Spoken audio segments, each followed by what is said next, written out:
তো আজকে আমরা 1971 সালের মতো গাট্টি গুট্টা নিয়ে বসতি চেঞ্জ করতেছি। তো বিষয়টা এরকম না, গাট্টি গুট্টা নিয়ে আজকে আমরা যেতেছি কাপড় ধোয়ার জন্য, কারণ আমরা হলাম ছাপরি মার্কা প্রবাসী।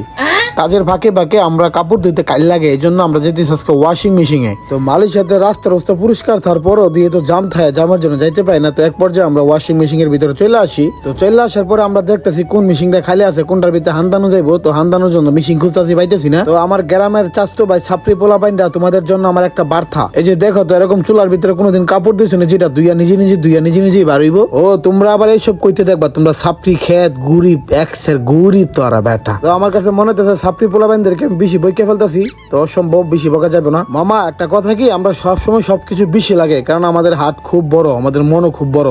এই জন্য আমরা মেশিন লইছি 3টা, আমরা গাড়ি গুটি লইছি বেশি, মেশিন লইছি 3টা।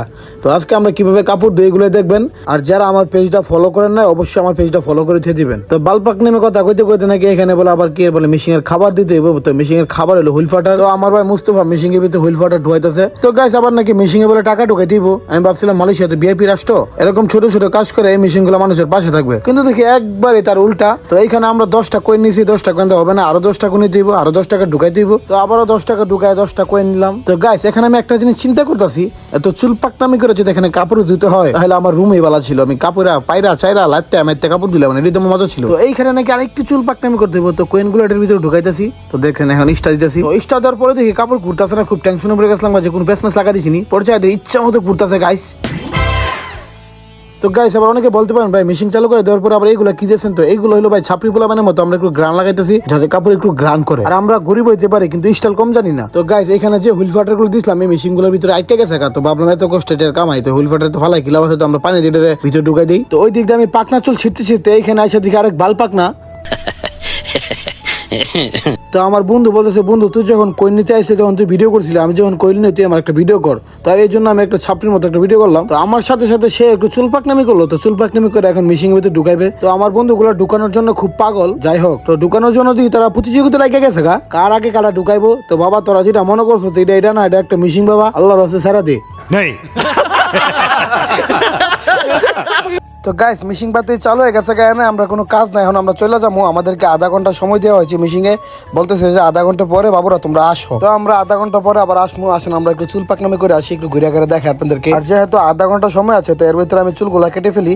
তো চলেন। আরে না দাঁড়ান, তো ভাইয়া বলতেছে এখন নাকি চুল কাটা যাবো না, সিরিয়াল আছে 4-5 জন, তো 4-5 জনের পরে আমার চুল কাটা দিব। তো এত লম্বা সময় আমি এখানে বসে থাকতে পারবো না। তো এখন আমি চলে যাবো আমার বন্ধু বান্ধবের কাছে। তো চলেন। তো আসার পর ওরা বলতেছে আমার জন্য নাকি ওরা ওয়েট করতেছিল। তো আমি আইসা পড়ছি। তো আমরা এখন আছি একটা ফিলিস্তিনের ধ্বংসময় একটা এলাকায়। তার মানে এখানে কয়েকদিন আগে একটা আগুন লাগছিল, বিশাল বড় আগুন। এই আগুনে সবকিছু পুরা ছাড়ছাড় হয়ে গেছে। আর ওই আগুন নিবানোর জন্য আমার ভাই ঠান্ডা নিয়েছে খাওয়ার জন্য। তো ঠান্ডা খামো এখন সবাই মিলে। আর ঠান্ডা আনার পরে আমার ভাই সহ্য হচ্ছে না ঠান্ডা খাওয়ার জন্য, অনেকে 6 দিন ধরে পানি এখানে ঠান্ডা খাওয়ার জন্য। আর ঠান্ডা খাওয়ার পরে আমি প্রাইমারি স্কুলের স্যারের মতো একটু মাছটাকে করতেছি। ওর ভিতরে আদব কায়দা কিছু নেই, ওদের ভিতরে আদব কায়দা দিতেছি মাইরা চিরা। তো ও বলতেছে স্যার আমার আদব কায়দা সব শিখাই গেছে, আমি আর বেদবি করবো না। তো ওরা বলতেছে যে তোর চুল পাক নামে আমাদের কাছে আর ভালো লাগতেছে না, চলে জায়গা। তো আমরা যাবো এখন। তো এনে আর পরে দিয়ে আমার আরেক বন্ধু বিশাল বড় মাছ কাটতেছে। তারপর আমার বাল পাকনা বন্ধু বলতেছে বন্ধু দিয়ে আমি কাটি। তারপর আমি বললাম বন্ধু তুই এটা কাটতে পারবি না, চলো আমরা চলে যাই। তো হোটেলে আসার পরে বিভিন্ন ধরনের খাবার দেখে ওরা নাকি সহ্য হতেছে না, ওরা নাকি খাবার খাইবো। তো এখন খাবার খাইতে হইব। আর এটা হলো বাংলা হোটেল, এখানে কোনো ধরনের খাবার বাকি না যে না, এখানে সব ধরনের খাবারই আছে। তো আমরা সমোসা আর পেঁয়াজও অর্ডার দিলাম, এখন আমরা সমোসা আর পেঁয়াজও খাবো। তো আনতে না আনতে এই খাদ্যকে বিসমিল্লাহ না করলে মুখের ভিতরে ঢুকাই দিল। তো ওর দেখা দেখি দিই সবাই মুখের ভিতরে ঢুকাইতেছে, তো আমি আর বাকি থাকবো কেন, তো আমি এখন ঢুকাবো। তো খাবারের জন্য আমি ওদের থেকে একটু বেশি স্পার্ট, তো আমার বেশি খাবার লাগে। তো আর কি নাকে মুখে ঢুকাই দিলাম। খাওয়া দাওয়ার পরে আমরা এখন চলে যাবো। আর আমাদের আধা ঘন্টা সময় মনে হয় শেষ হয়ে গেছে। তো এখন আমরা কাপড়গুলা মেশিন থেকে বের করে আমরা শুকানোর জন্য আরেকটা মেশিনে দিব। সবগুলা কাপড় ঢুকানোর পরে এখানে বলতেছে আরো নাকি টাকা লাগবে। তো এখন আমি আবার টাকা ঢুকাই দিব। আর গাইস এখানে কাপড় ধুতে যতটা সময় লাগে আর যতটা টাকা লাগে, এই টাকা দিয়ে আমি একটা মেশিন কিনতে পারতাম। তো ভুল হয়ে গেছে, আমরা আর কখনো আসবো না। তারপর টাকাগুলো ঢুকানোর পরে আমাদেরকে আবার 37 মিনিট সময় দিছে। তো আমার মনে হয় আজকে সারাদিন মনে হয় এইখানে কাটা যাইবো। তো বাই দ্য ওয়ে, তো এইখানে আসার পরে দেখি আমার বন্ধু প্রাইভেট কার নিয়ে ঘুরতেছে। বললাম বন্ধু এটা কত টাকাতে কিনলাম? সে বললো 1 কোটি টাকাতে কিনলাম। তাই আমি বললাম যে বন্ধু একটা পুষ লও।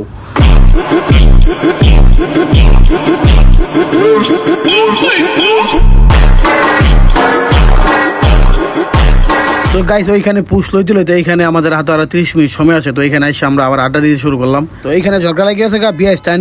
তো এখন বিএস থেকে লুকগুলো দেখামু। তো ওর বউ আছে, ওর বউ আছে, ওর বউ আছে, ওর বউ আছে, আর ওর বউ নাই, ওর বউ নাই, ওরও বউ নাই, আমারও বউ নাই।